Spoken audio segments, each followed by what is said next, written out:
अस्सलामुअलैकुम।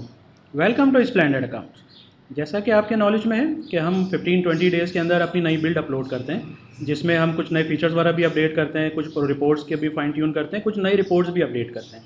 तो आज जो हम टॉपिक डिस्कस करें, हमने एक नई रिपोर्ट अपडेट की है, एम्प्लॉई लेजर। फर्दर डिस्कशन से पहले इस वीडियो को लाइक करें, स्प्लेंडेड अकाउंट्स को सब्सक्राइब करें और बेल आइकन पर ज़रूर क्लिक करें। एम्प्लॉई लेजर के अंदर से क्या मुराद है, आपको अंदाज़ा होगा कि एक एम्प्लॉई को अगर आप सैलरी देते हैं, उसने आपसे लोन भी लिया हुआ है, उसने आपसे एडवांस भी लिए हुए हैं, तो उनको कंबाइन एक लेजर में डाटा किस तरह देख सकते हैं। तो आइए हम देखते हैं कि रिपोर्ट कहाँ पर अवेलेबल है। इसके लिए हम रिपोर्ट सेक्शन में जाएंगे। यहाँ पर आप यहाँ पे सर्च भी कर सकते हैं, वरना आपके पास अकाउंट्स के अंदर ये एम्प्लॉई लेजर की रिपोर्ट अवेलेबल है। इसमें यहाँ पर आप अपने एम्प्लॉय को सेलेक्ट करेंगे। मैंने कुछ एंट्रीज़ पहले से की हुई हैं ताकि हमें ज़्यादा एंट्रीज़ नहीं करना पड़े। मैं यहाँ से आमिर सेलेक्ट करता हूँ। यहाँ से मैं इसको फर्स्ट में से इसका डाटा ले लेता हूँ और यहाँ से मैं शो डिटेल नरेशन ऑन कर लेता हूँ, ताकि अगर मैंने कुछ नरेशंस दी हुई तो मुझे उसका भी अंदाज़ा हो जाए कि वो क्या नरेशंस थी। अब मैं इसको शो करता हूँ। अब देखें, सबसे पहले 1/5 में इसने मुझसे, मैंने उसको जर्नल एंट्री के ज़रिए लोन दिया। उसने मुझसे 12,000 का लोन लिया, तो लोन आपके पास रिसीवेबल हो गया 12,000। उसके कुछ दिनों के बाद उसने आपको लोन रिटर्न किया, वो हमने एंट्री की, जर्नल एंट्री से जाके 3,000 रिटर्न किया। अब उसका लोन 9,000 रह गया आपके पास। फिर आपने जून के स्टार्ट में उसको सैलरी दी, तो सैलरी क्योंकि उसके अकाउंट में सिर्फ आपको एक एंट्री होती है कि उसको सैलरी दी है, डेबिट क्रेडिट होके उसका बैलेंस दोबारा 9,000 पे आ गया।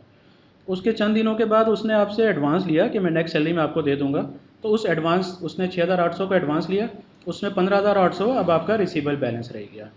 इन एंट्रीज़ में हमें एक दो चीज़ें देखना होता है। आइए हम देखते हैं कि उसमें क्या देखना होता है। अच्छा, एक जर्नल एंट्री में मैं जाता हूँ, इसको राइट क्लिक करके ओपन करता हूँ। अब देखें, यहाँ पर आपने लोन रिसीवेबल की एंट्री की थी कि आपने लोन डेबिट कर दिया था और कैश इन हैंड को क्रेडिट कर दिया था। यहाँ पर जो मेन चीज़ देखने वाली है वो ये कि जब आप लोन की या किसी तरह की हेड्स की एंट्री करेंगे, तो एंट्री करते हुए आपके पास यहाँ पे कॉन्टैक्ट का ऑप्शन आता है। कॉन्टैक्ट में आपने उस एम्प्लॉई को लाजमी सेलेक्ट करना है ताकि इसका डाटा हमारे पास प्रॉपर हिट हो जाए यहाँ पे।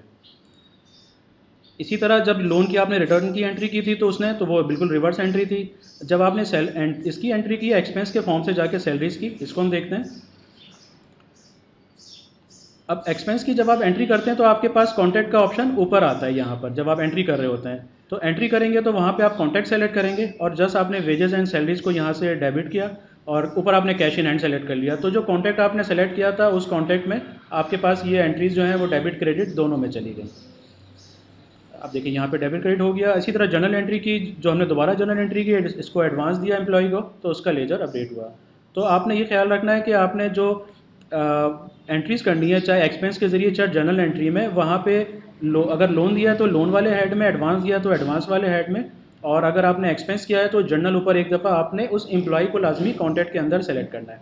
बाकी एक चीज़ और भी है कि इस हेड के अगेंस्ट में जो दूसरा हेड यानी कि आपके पास इन्वॉल्व हुआ है, वो हेड की डिटेल भी आ रही है कि अगर आपने ये जर्नल एंट्री की है तो ये लोन रिसीवेबल की एंट्री के ज़रिए किया है। ये सारी चीज़ें आपके पास डिटेल आ रही हैं।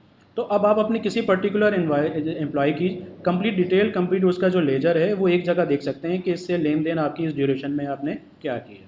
Thank you. अस्सलाम वालेकुम।